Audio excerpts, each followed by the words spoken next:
Olá, seja bem-vindo ao Red Talks. Eu sou o Thiago Cata, seu host de hoje aqui neste episódio. E hoje nós vamos falar sobre um tema fundamental, sexualidade. E para conversar sobre esse tema, eu estou aqui com meus convidados especiais, Thiago Mates, Thaís Urel e o Washington Júnior. Hoje nós vamos ter um papo aqui aberto, franco, com toda a sinceridade que a gente pode poder compartilhar com vocês aqui nesse episódio. E aí, meus amigos, sejam todos bem-vindos. Obrigado, Cata. Valeu, Cata.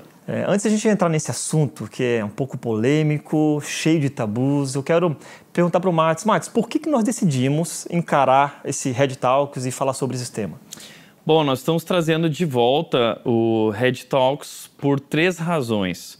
A primeira delas é porque nós queremos aprofundar mais os temas que nós temos aos domingos aqui na igreja. A gente tem percebido que o domingo não é suficiente, né? Surgem muitas dúvidas e a gente gostaria de poder aprofundar mais esses temas, desenvolver eles, aplicar eles também de maneira prática. Então, a ideia do Red Talks é aprofundar, equipar os membros da nossa igreja para que eles saibam como viver e enfrentar os desafios no dia a dia, na vida cotidiana, aplicando o evangelho à sua realidade, ao seu contexto. Aprofundar, equipar e aproximar. A nossa ideia aqui nesse tempo de Red Talks é a gente se conectar mais profundamente nessa relação como igreja, né? Então aqui nós teremos pastores, teremos líderes da igreja, teremos membros da igreja também participando desse momento para que a gente fale sobre aquilo que nós estamos vivendo como igreja e que a gente saia do domingo e que a gente possa caminhar mais próximo também durante a semana. Essa é a ideia. Muito legal. Bom, para começar, é importante lembrar, né, sobre sexualidade, que ela não é um problema em si, né? Deus criou, claro, dentro do casamento. Como que vocês têm lidado com isso hoje em dia, pensando principalmente assim, na experiência que vocês tiveram no passado, na adolescência, que pessoas que talvez discipularam vocês ou não, como que era dentro da casa de vocês? Esse era um tabu? Dentro da igreja onde vocês cresceram, também era falado isso? Quiser começar, Washington? Eu gosto de pensar, quando eu penso na minha história, que eu fui, de certa maneira, ensinado que casamento e sexo, um foi criado para o outro, né? E eu acho que aqui começam os problemas da adolescência, né? Que quando a gente pensa ou parte do pressuposto que o sexo existe para o casamento, a sexualidade humana tem a ver com aquela coisa que acontece na noite de núpcias em diante, aqui começam os problemas, né? Porque nós somos seres sexuais desde o nascimento. E na minha adolescência eu me lembro sendo aquele jovem da igreja local ensinado que sobre sexo não se pode fazer nada até que você mereça, depois do casamento, desfrutar dessa coisa a 4 paredes e tudo mais. Então, se eu pudesse mudar alguma coisa na minha adolescência, eu acho que eu gostaria de ter aprendido que sexualidade é mais do que um ato entre 2 corpos e que acontecem na noite de núpcias em diante. Isso faltou na minha formação. Thaís, você como mulher, né, teve líderes que te ajudou nesse processo todo? Como que foi também? Que é bem diferente do que os líderes falam com os meninos, né? Sim. Com as meninas e tal. Eu cresci na igreja e isso, de certa forma, me protegeu muito. Então, graças a Deus. Mas ainda assim, tive alguns momentos de dificuldade, né? Por exemplo, eu fiquei sabendo que era sexo com 6 anos de idade, porque uma criança na escola descobriu e veio falar para todo mundo. Eu lembro de eu chegar em casa, eu não entendi, né? Ela descreveu nas palavras dela. Eu falei para minha mãe, eu lembro do susto na cara da minha mãe, e minha mãe não conseguiu conversar comigo daquilo, né? Então já veio aí um primeiro momento ali que, poxa, tinha uma oportunidade do diálogo, mas ela, por não saber lidar, enfim. Aí ficou isso, mas eu não tinha entendido de fato o que era. Cresci na igreja, acho que isso me protegeu de certa forma, mas nunca tive líderes que me acompanhassem nisso. Então, acho que isso sim é uma falha, né, pra gente pontuar. Eu namorei muito cedo, então que acho que é outro alerta. Acho que não faz bem, eu namorei com 15 anos um moço que era 6 anos mais velho. Então, graças a Deus, era cristão, foi um namoro dentro da igreja, foi um namoro santo, mas ainda assim, por namorar, você é exposta... Aprovado pelas famílias. E aprovado pelas famílias, tudo certo, né? Como manda a cartilha. Foi escondido. Mas eu acho que eu era muito nova para lidar com algo tão sério. Namoro não é para adolescente. Namoro é com compromisso de casamento. Agora tu vai criar aí um problema sério aí. Mas beleza. Estou falando aí da minha experiência, né? Da minha experiência. Então, assim, Que estão por experiência própria, eu estou dizendo, eu acho que não faz bem para a cabeça de um adolescente. É uma responsabilidade precoce, né? E aí, acho que isso também me despertou, embora, graças a Deus, Deus me protegeu nessa área, mas me despertou para áreas precocemente, assuntos precoces, que eu não tinha ali maturidade para lidar, né? E acho que é isso. Acho que se eu tivesse tido uma família mais presente que conversasse... Nunca conversei sobre isso abertamente com a minha família, Era né? um tabu também. Também, tabu. E eu entendo. Minha mãe, então, veio de uma família ainda mais tradicional, mais fechada, cristã também. Então, assim, sempre é um assunto proibido, né? Então, não tinha instrução dentro de casa. Na igreja, de uma forma geral, tinha um pouco, mas nunca tive um líder também para chegar, vamos conversar abertamente sobre isso. Então, eu vejo a graça de Deus me protegendo, mas ainda assim, em alguns momentos eu fui exposta simplesmente por estarmos num mundo quebrado, né? E isso, eu tive que lidar com isso sozinha na minha cabeça, sem muita instrução. Né? Curioso, só o comentário, parece que não tem como a gente prevenir ou poupar as nossas crianças, adolescentes, de ter o contato com o assunto, né? Porque estamos no mundo. 6 anos, e você lembra, então marcou a Thaís. Poxa, tem como evitar isso? Parece que não, né? Talvez aqui já é um problema que a gente precisa lidar. Eu tive contato quando ia nas locadoras. Assim, e eu via às vezes assim, cara, ninguém falava nada, mas eu via lá aquelas negócios, sabe aquela portinha, aquela porta proibida assim, eu ficava mó envergonhado, meu Deus, aquele lugar, tipo, né? E ali eu sabia que tinha a ver esses filmes pornográficos, toda aquela coisa. Mas esse é outro assunto, daqui a pouco a gente vai falar sobre isso. Mas, Thiago, lá você do Rio Grande do Sul, Novo Hamburgo, naquela sua igreja onde você cresceu, seus pais. Eu vejo que esse assunto sobre sexo, ele é um tabu, né? Então, de certa forma, é um tema que a gente evita. Eu percebo que muitas vezes nas igrejas a gente escolhe os temas que vai tratar e a gente evita os temas desconfortáveis, porque na verdade a gente não está nem preparado para tratá-los, né? E essa questão da sexualidade, eu acho que se tornou um tabu, e o problema foi que ao evitar falar sobre esse assunto, por ele ser tão complexo, tão cabeludo, a gente acabou abrindo espaço para que o mundo falasse, para que a mídia falasse, para que os amigos nos ensinassem. Então a cultura está falando, o Netflix está falando, o celular está falando, mas a igreja muitas vezes não está falando. E o máximo que a igreja às vezes falava, né, como o Washington disse, sexo é para o casamento, então mantenha-se virgem, né? Você precisa ser virgem.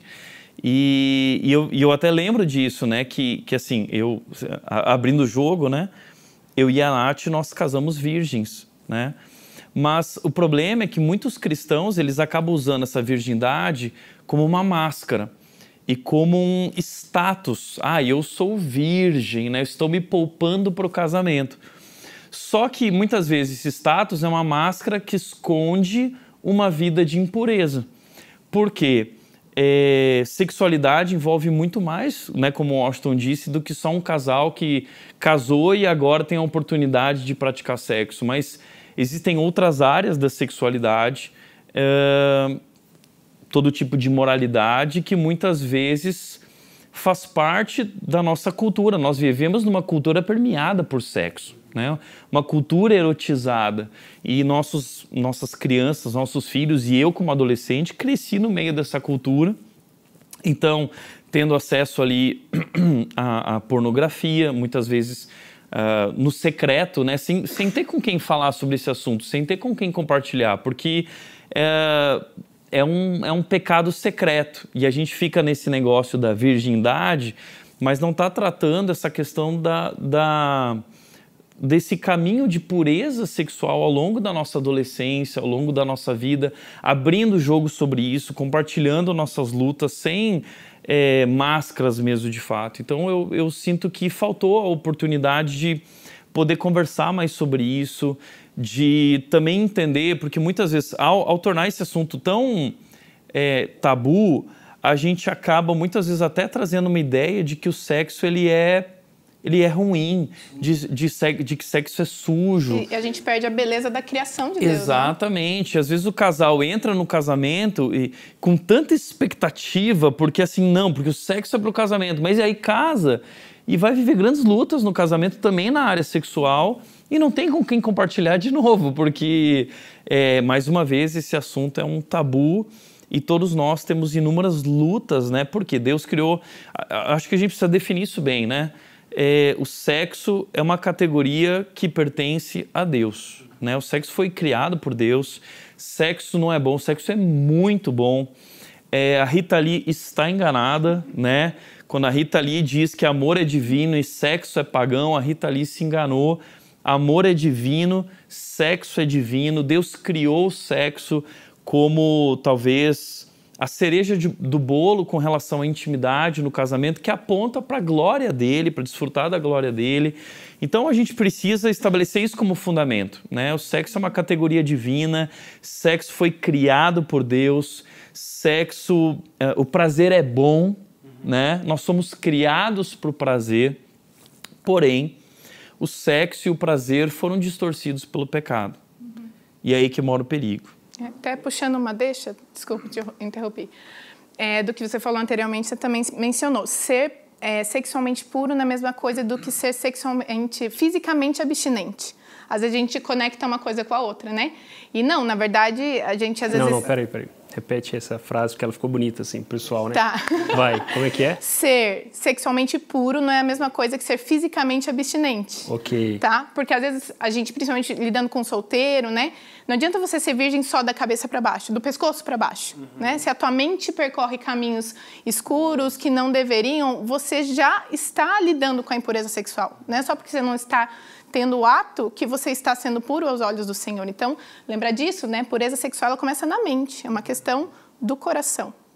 E nesse aspecto, a gente está falando desses primeiros contatos, adolescência, infância, mas pensando na cultura, né, que é extremamente erotizada, final de semana, alguns dias atrás, eu estava com a minha filha mais velha e a Laís, nós fomos num campeonato estudantil, e para quebrar o gelo da molecada lá, o pessoal começou a tocar músicas para a turma dançar. Músicas inocentes, né? Para crianças de 5, 6 anos, e aí eu me dei conta, porque começou a tocar, esse movimento é sexy. E aí eu e a Laís olhando um para o outro assim, e crianças de 6 anos acompanhando a professora, sem, teoricamente, né, fazer sequer noção do que significa aquela frase, mas aos 5, 6, 7 anos já sendo introduzido a uma cultura sensual, que usa e mostra o corpo para atrair o outro. Isso já é sexualidade. E é bem importante que a gente pontue isso, né? A cultura é erotizada. Nós vivemos numa era onde a experiência é a regra máxima dos valores. Então, se as pessoas gostam de mim, se eu me sinto bem, se alguém me toca, se alguém quer me tocar, isso é valor. E então, eu fico preocupado quando a gente fala isso, principalmente para um meio cristão, e a gente, eu acho que precisa fazer uma confissão, né? Os cristãos, de maneira geral, não sabem falar sobre esse assunto, né? Que está tão corrompido do lado de lá que parece que a gente está falando errado, né? Está fazendo errado se a gente promove esse assunto. E quantas vezes, quantas meninas nós já conhecemos aqui no dia a dia da igreja que por acharem que o rapaz era da igreja, então se ele é crente, ele é sexualmente seguro, quando foram descobrir, ele era pior do que os amigos não crentes dela. Então, a igreja não é um reduto de segurança nesses termos, né? E a gente precisa... A gente sabe que é difícil você... com qual idade ou em que momento eu começo a compartilhar isso com os meus filhos, né? Com as minhas filhas. A gente fica naquela dúvida.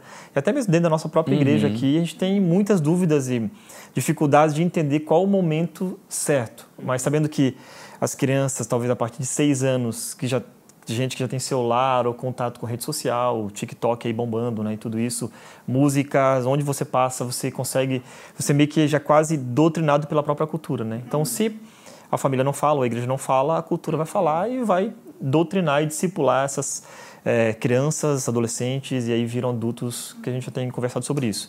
Então, como ou qual o momento certo quando é o momento de falar sobre esse assunto? Eu acho que a gente complica um pouco. Porque, por exemplo, com meus pequenos, eu tenho um filho de 5 e um de 3. Eu já falo das partes íntimas que ninguém pode ver, que eles precisam cuidar, que eles precisam se proteger. Se alguém tentar, tem que gritar, tem que chamar a mamãe. Eu já estou falando de sexualidade com eles, mas de uma forma muito polida e muito, né, cuidadosa. Eu estou zelando pela sexualidade dele. Eu acho que a gente tem que quebrar um pouquinho e se acostumar a falar desde cedo, mas claro, com doses homeopáticas de acordo com cada fase, mas tem que ser uma pauta da família, né? Sem esse grande tabu em cima que a gente cria. Só para ter certeza, né, de que isso aqui, que a gente fechou bem aquela questão que o Washington levantou, de que o sexo não é só um assunto para o casamento, é que o sexo foi criado para o casamento, mas, como a Thaís está dizendo agora, existem muitas questões relacionadas à sexualidade, à identidade, que são tratadas e permeiam toda a nossa jornada de vida, seja na infância. A própria escola vai tratar o assunto da sexualidade, do órgão sexual, se não me engano, com 7, 8 anos de idade. E tudo isso tem a ver com a maneira como Deus nos fez, né? Agora, de fato, o sexo foi criado por Deus e para Deus, e tudo aquilo que acontece fora do ambiente do casamento é imoralidade, né? Então, só para a gente definir, né? Nós vemos como igreja pornografia como imoralidade, adultério como imoralidade, pensamentos impuros como imoralidade, ou seja, o sexo foi criado para o casamento, o sexo nesse sentido de desfrutar o prazer sexual entre um casal, e tudo aquilo que está fora disso, de fato, é imoralidade, isso está claro para nós.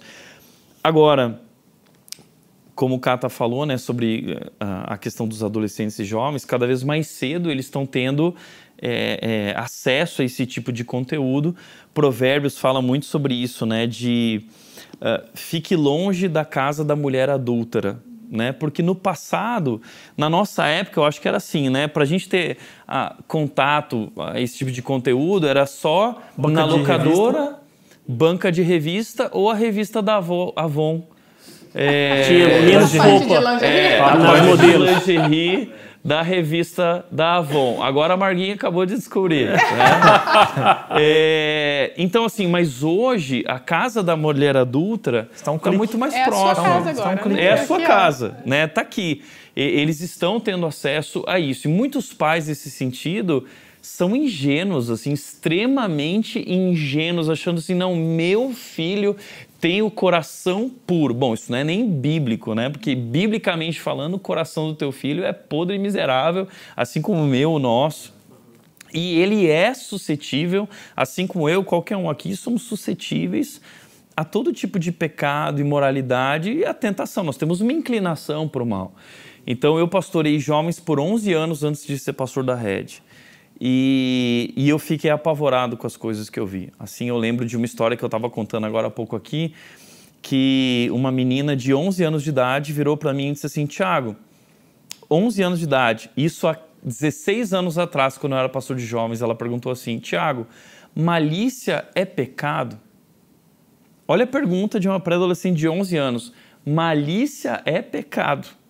Eu fiquei apavorado, óbvio, e falei assim para ela, o que é malícia para você? E aí ela disse, olha, Tiago, o que você vê quando olha para uma banana? Nossa. Aí você ficou mais apavorado ainda, né? Eu fiquei mais apavorado ainda. Nesse momento eu já estava desesperado.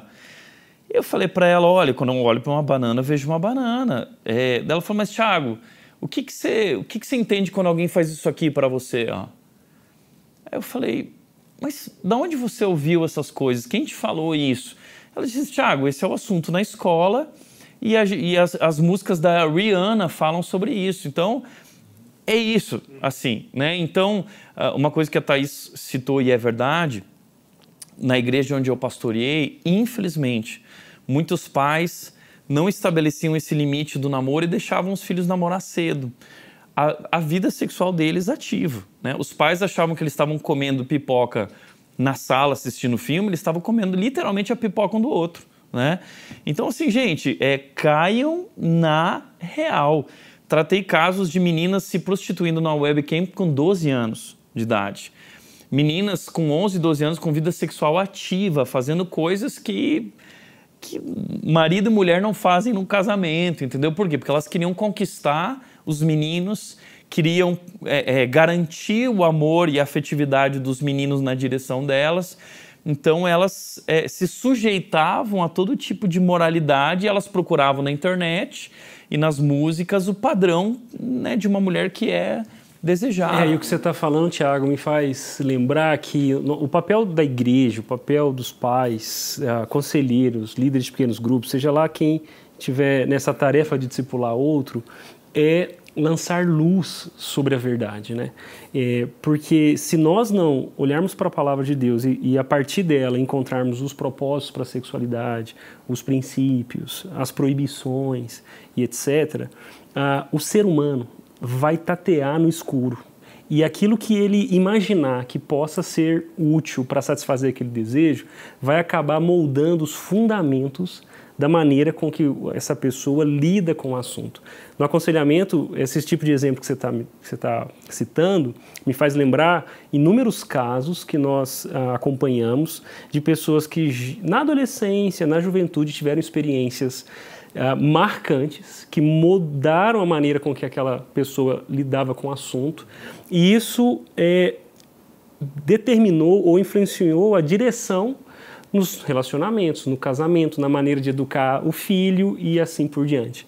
Então eu fico pensando no dilema de pessoas que têm atração por outras pessoas do mesmo sexo, que sempre no fundamento existe um desejo mal interpretado, com influências externas, que é moldada numa direção, e aí somado a experiências que determinam, que marcam, e aí esse abismo vai chamando o outro, e daqui a pouco a gente olha para trás, existe um adulto de 40 anos, cheio de traumas, de medos, de desejos, e uma família talvez destruída. Com muita culpa, né?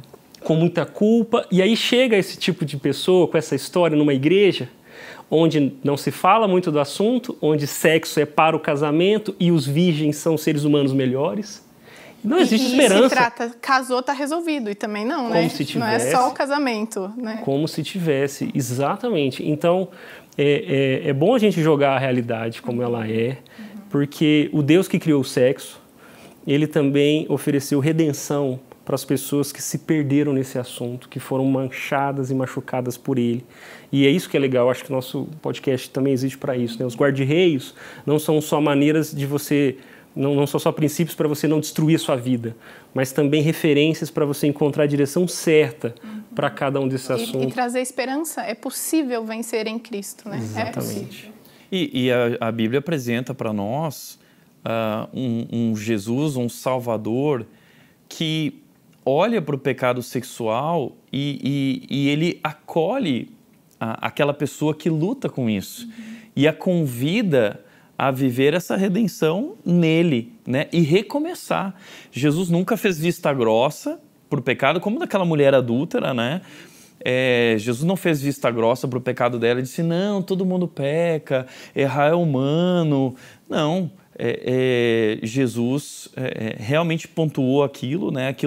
Jesus poderia ter apedrejado aquela mulher porque ele nunca tinha pecado, mas ele disse, agora vai, não peques mais, porque ele ia assumir a condenação daquela mulher. Então, em Cristo há poder para nós vivermos uma nova história. Eu acho que é a partir daqui que a gente tem que olhar para a questão da sexualidade com essa esperança, né, de que em Cristo há redenção para a nossa sexualidade e nós podemos encontrar verdadeiramente uma vida abundante, né? E talvez é essa questão, esse é o problema, né? Porque os adolescentes, as crianças e os adultos estão à procura dessa vida abundante.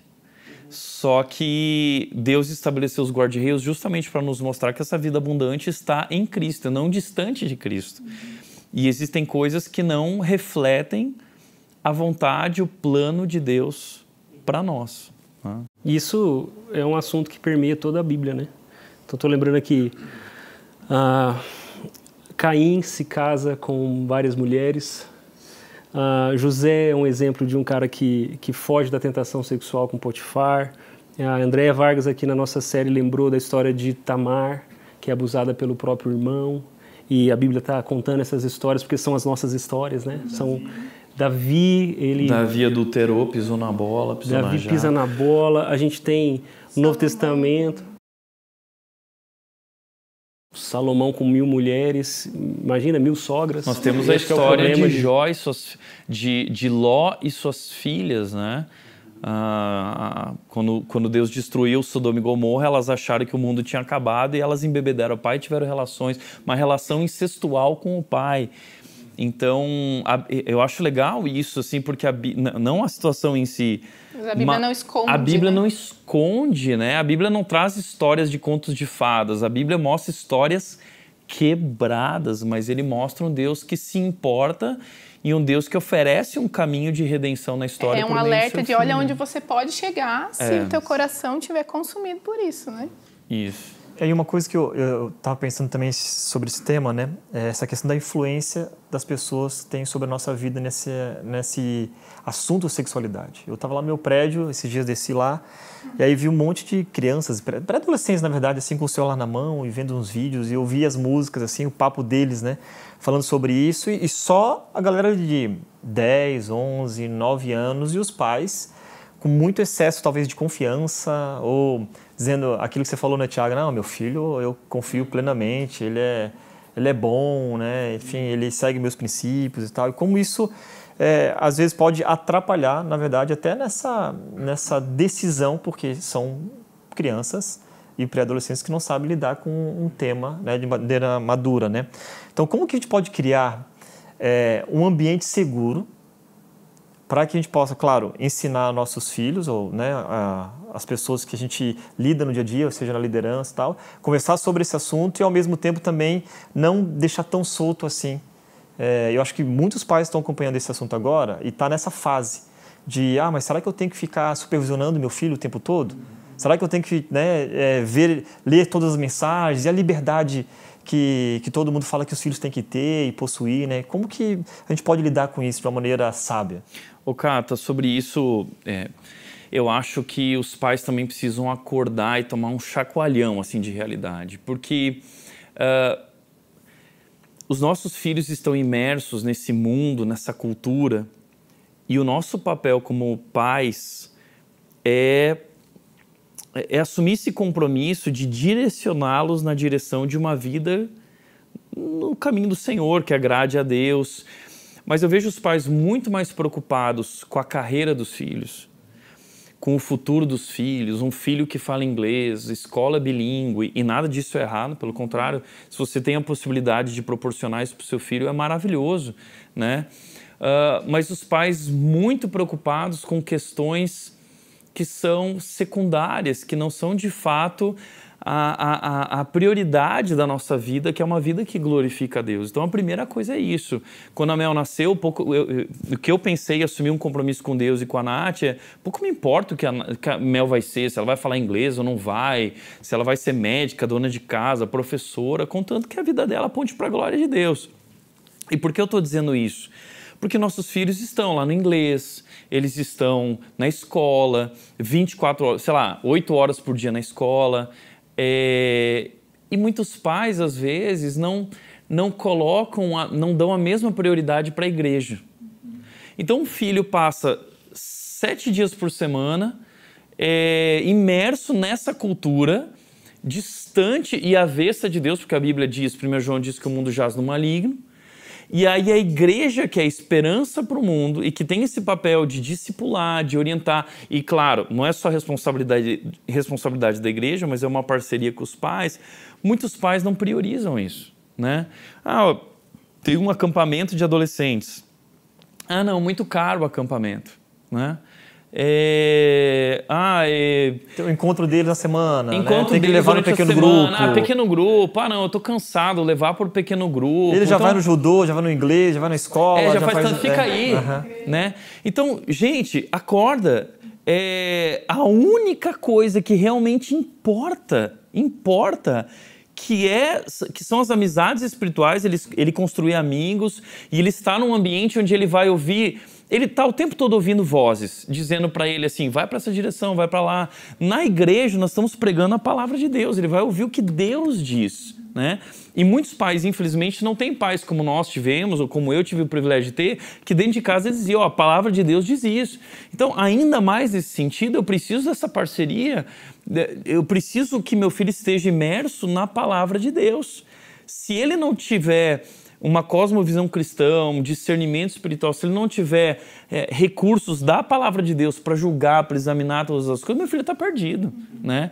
Então, os pais precisam acordar. E eu só queria dizer uma coisa. Acorde. o seu filho não presta. A sua filha não presta. Acorda de uma vez por todas. Eu sei que ela é bonitinha, a Mel é maravilhosa, entendeu? Mas a Mel não presta. Por que eu sei disso? Porque Jeremias 17:9 diz que o coração dela é mais enganoso que qualquer outra coisa. Então, infelizmente, a Mel é uma pecadora e o pecado na vida dela tem o potencial de fazer coisas terríveis e nós dependemos completamente da graça de Deus. E aí entra, desculpa me alongar, mas esse papel de a gente se aproximar do corpo de Cristo, que é a igreja, porque aqui nós encontramos suporte, apoio. E nesse sentido, os pais também são guarda-reios na vida dos seus filhos, né? Nós também temos que ser essa barreira de proteção, dizendo, esse é o caminho, Provérbios. Provérbios é o livro inteiro. Filho, escute a instrução do seu pai. Então, pais, instruam seus filhos, coloquem barreiras. Filho não tem que ter privacidade, né? A gente escuta de adolescente que vai para o quarto com o celular, 10, 11 da noite, está no celular, o pai não tem mais domínio para tirar. Não pode nem entrar no quarto, não, porque ali é o ambiente dele. Isso, não posso abrir. Quando a porta está fechada, eu não posso... Se eu falasse isso para minha mãe, ela derrubava a porta. Eu sei de um pai que tirou a porta do quarto do filho. Porque o filho fechava, não queria... O pai que tirou a porta do quarto. O pai tirou, e eu acho que está certíssimo. Né? Os pais hoje estão muito preocupados. Mas ele não vai ser meu amigo, ele não vai gostar de mim. Respeitar a individualidade do meu filho. Não, você é pai, você instrui, você diz, né? Você aponta o certo e o errado, pautado na palavra de Deus.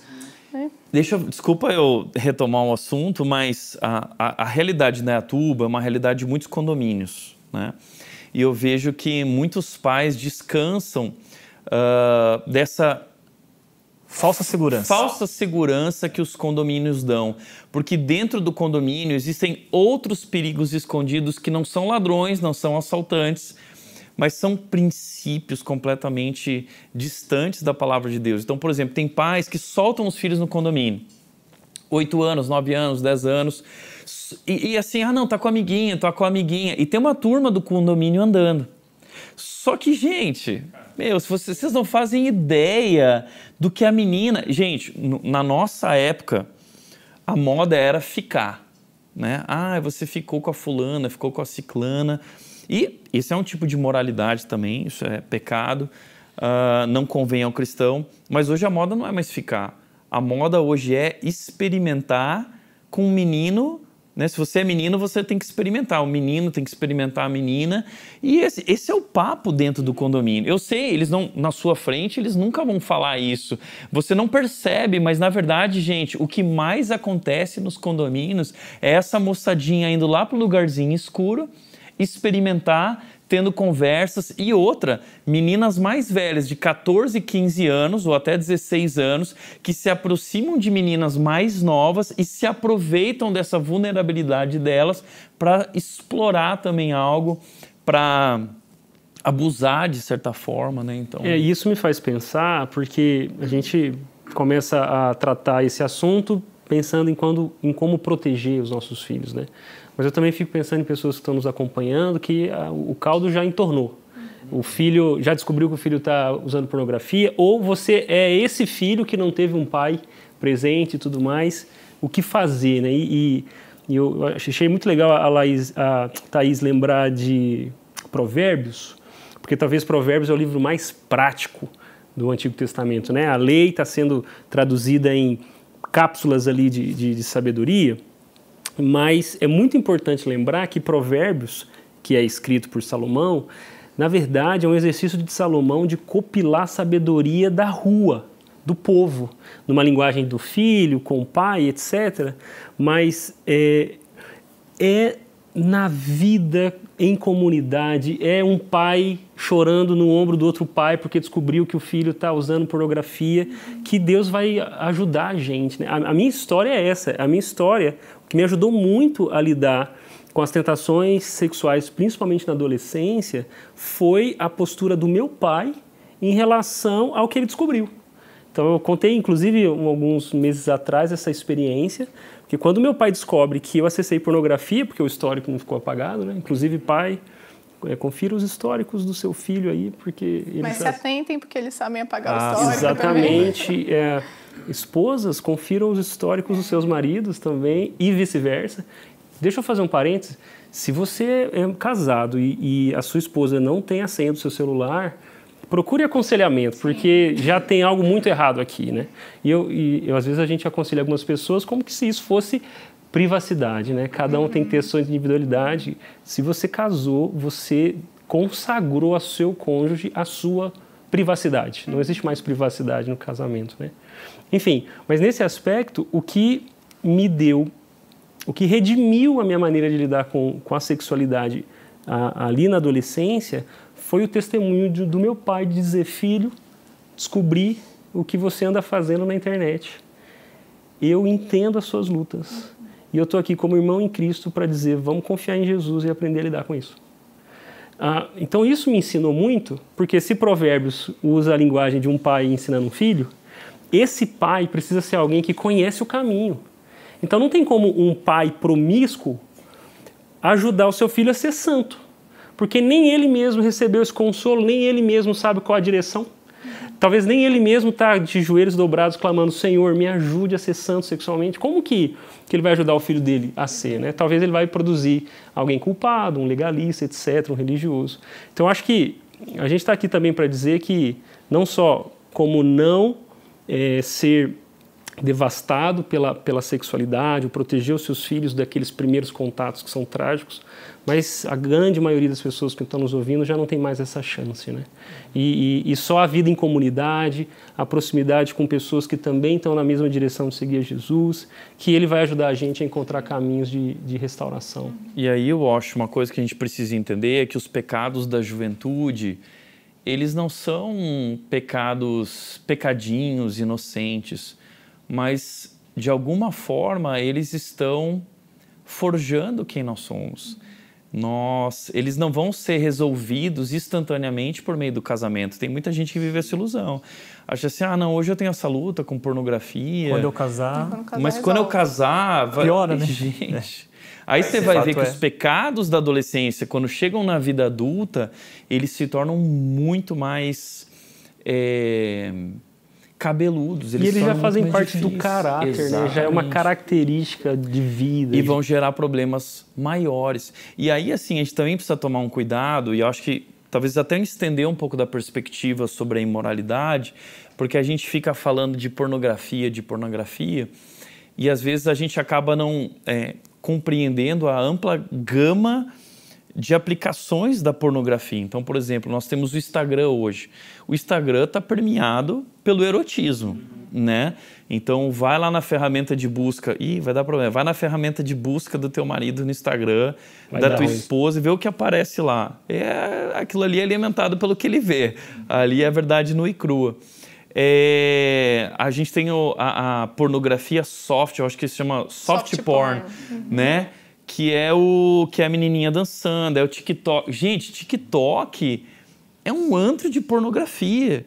O Netflix é um antro de pornografia. As séries agora direcionadas para as mulheres. Que coloca romance com Thaís, a pornografia. Você falar sobre eu queria que a Thaís explorasse você que manja porque pra gente é mais fácil bater no universo masculino, né? Isso. E tudo mais. Mas, Thaís, como que uma mulher é sexualmente ou sensualmente tentada? Gente, eu vejo duas lutas para as mulheres, né? Uma, acho que com relação à pornografia, porque quando eu cresci, pornografia, eu lembro que assim, sempre se tratava na igreja como um problema dos meninos.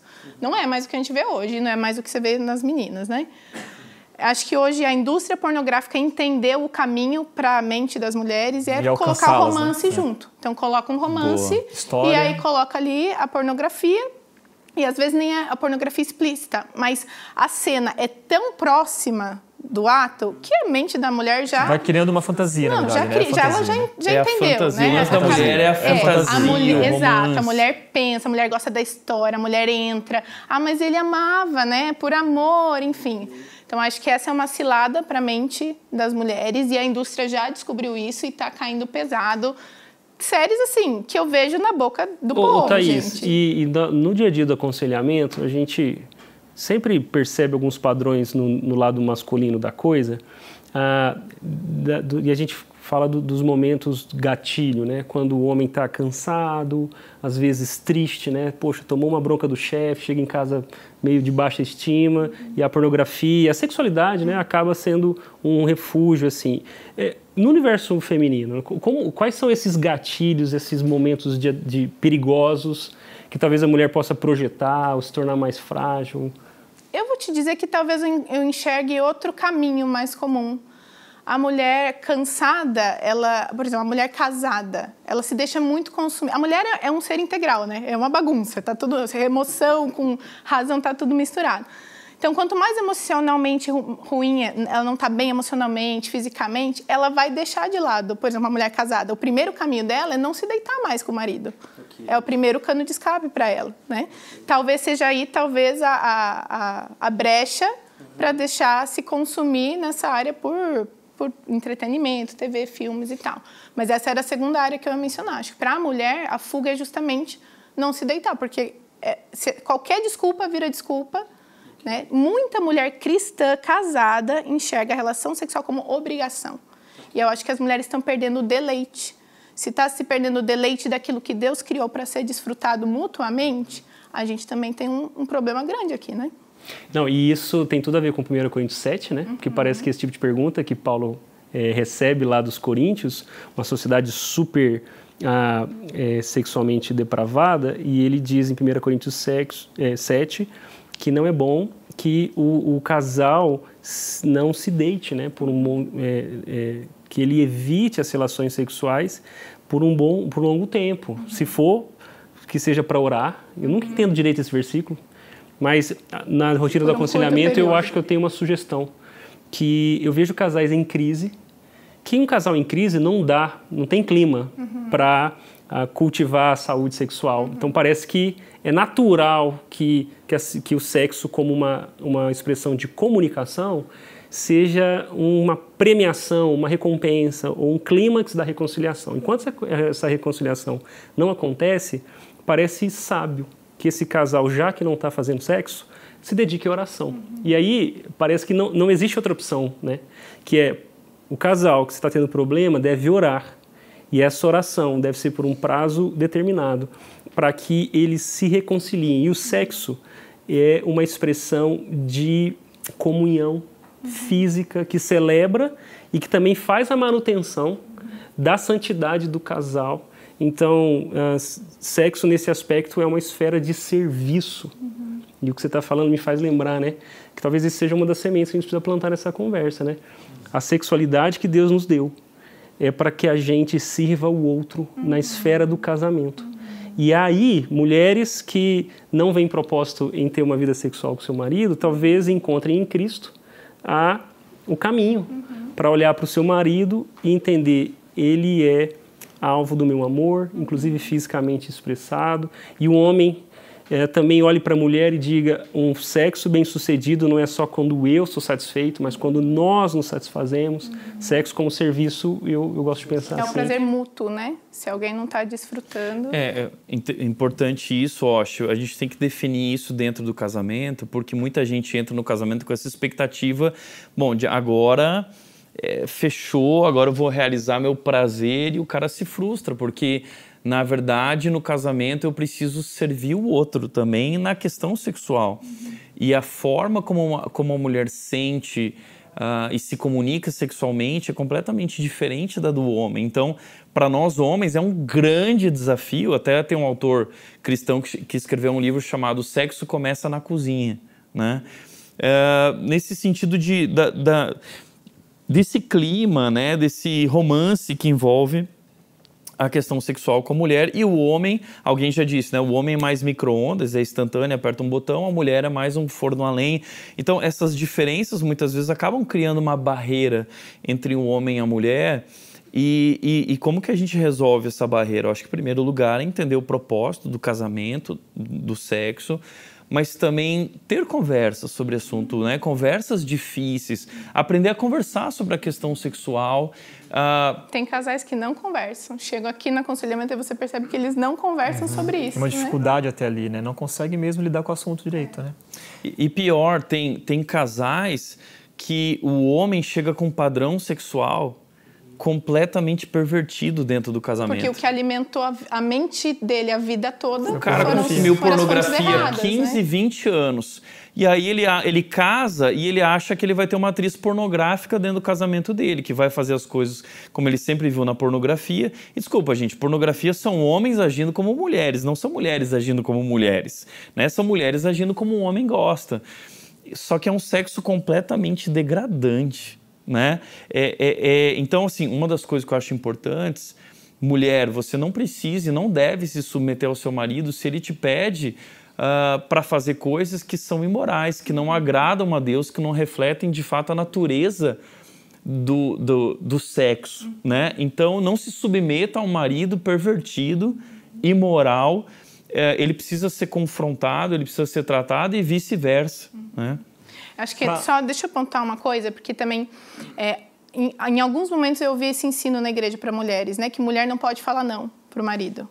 E aí eu acho que isso é perigoso, porque vira essa mentalidade de obrigação, então eu tenho que fazer tudo o que ele quer. Não é isso, né? Mulher, você tem seu corpo, você entende, tem um dia que a mulher não está bem. Tudo bem falar não. Eu acho que tem que ter o cuidado de, poxa, eu preciso zelar pelo meu marido nesta área. Vai ter dia que a mulher vai ter que se esforçar mais, porque não é tão natural para ela.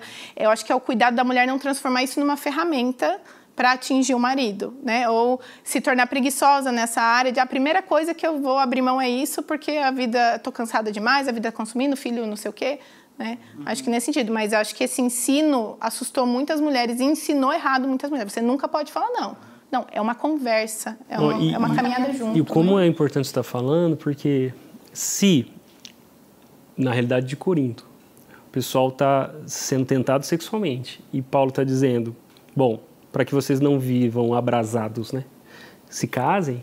Então, quando um casamento acontece, um homem e mulher se tornam cúmplices na tarefa de viverem santos. Isso significa que quando a mulher ela não diz não, ela abre mão da sua consciência, da sua humanidade para satisfazer o marido, ela não está ensinando o marido que eles são cúmplices nessa história. Na verdade, ela está alimentando essa visão parcial ou até masculinizada demais do marido sobre sexualidade, e isso vira um rolo compressor. Porque eu imagino que quanto mais isso continua, mais a mulher se torna avessa ao tema e mais ele se torna insatisfeito, porque uma mulher que não tem consentimento no sexo não satisfaz o seu marido, e aí essa postura sexual vai tornando o casamento mais vulnerável às influências e tentações. Então, se o sexo é serviço, marido e mulher devem proteger o outro sexualmente. E eu queria lembrar um texto aqui, que é 1 Coríntios 6,18, falando sobre limites na sexualidade. O texto diz, fujam da imoralidade sexual. Fujam. Nenhum outro pecado afeta o corpo como esse, pois a imoralidade sexual é um pecado contra o próprio corpo. Então, o que eu entendo a partir desse texto é que a imoralidade é um pecado contra o próprio corpo. Por quê? Porque nem o nosso corpo nos pertence. Hoje em dia nós vivemos debaixo dessa ideia, né? Meu corpo, minhas regras, é a minha sexualidade, eu faço com a minha vida o que eu quero. Não, na verdade, o nosso corpo não é nosso, o nosso corpo pertence a Deus, o nosso corpo foi criado por um propósito, o nosso corpo é sagrado, e quando eu uso o meu corpo, o meu corpinho, para fazer qualquer coisa que não faz parte daquilo que é o propósito que Deus criou para o meu corpo, eu estou, na verdade, me opondo a Deus. Já pararam para pensar nisso? E destruindo o seu corpo. Eu estou destruindo o meu corpo e eu estou indo contra a vontade expressa de Deus, que criou meu corpo para um propósito específico, né? Que é o que vai dizer lá o texto que a gente está discutindo, 1 Tessalonicenses, capítulo 4, versículo 3, né? Que vai dizer rapidamente, né? 1 Tessalonicenses 4, 3, na verdade, 13, Washington. 4. 3 a 5. 3 em diante. Até o 8. Uhum. Enfim, eu não estou achando... No final ele vai dizer, quem rejeita essas coisas, rejeita o próprio Deus, né? A conclusão do versículo 8 ali, não sei se é isso que você quer mencionar. Isso, a vontade de Deus versículo é que vocês 8, vivam 4, em 8. Santidade.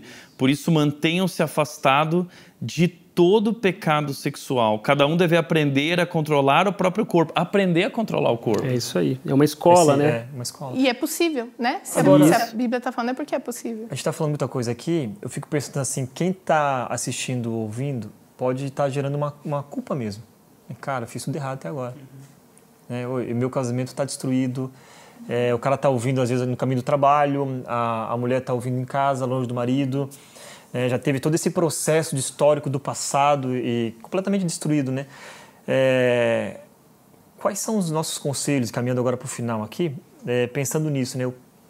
Como fazer com que, de fato, a pessoa, primeiro, tenha esse arrependimento e restaure a sua sexualidade, né, na presença de Jesus?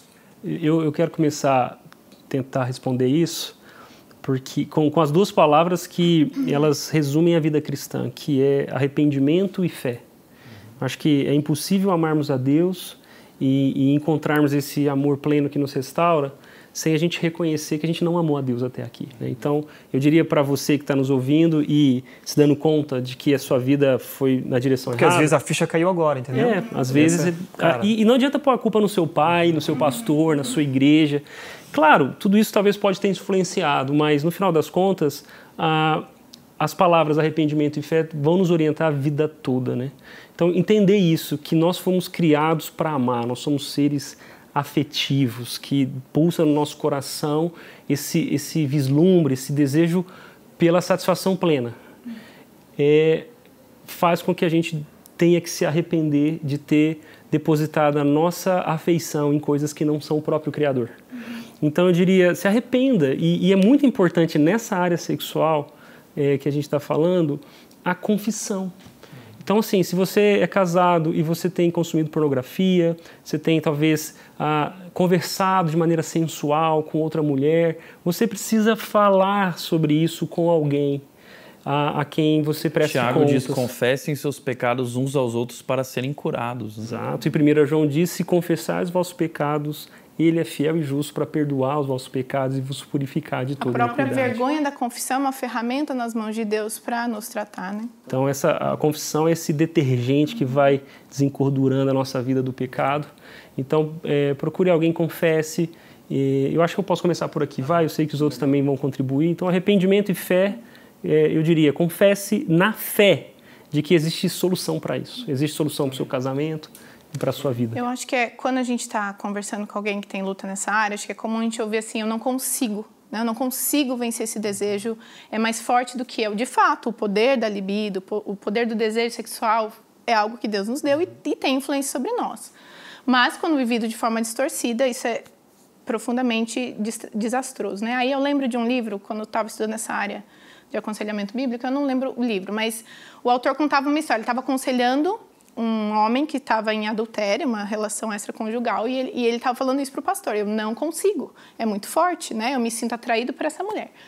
Aí o pastor, querendo, né, trazer uma imagem de impacto, ele falou assim, você tem uma filha, não tem? Aí ele falou, eu tenho, uma filha de 4 anos. Se a sua filha chegasse no quarto, no momento em que você está tendo uma relação extraconjugal, o que você faria? Eu pararia na hora. Aí o pastor usou isso para falar, está vendo? Então, o desejo é forte, mas ele pode ser vencido. O zelo pela proteção da sua filha, por exemplo, seria maior do que o seu desejo. Então, isso quer dizer que você tem amado mais o sexo do que a Deus, né? Porque tem um amor que é maior do que tudo. Se você, de fato, estiver amando mais a Deus, você vai conseguir vencer isso. Quando a gente fala de sexo, a gente está falando de idolatria. E quando a gente está falando de lutar contra o desejo distorcido, a gente está falando de desidolatrizar, a palavrão, né? O coração, é quebrar um ídolo do coração.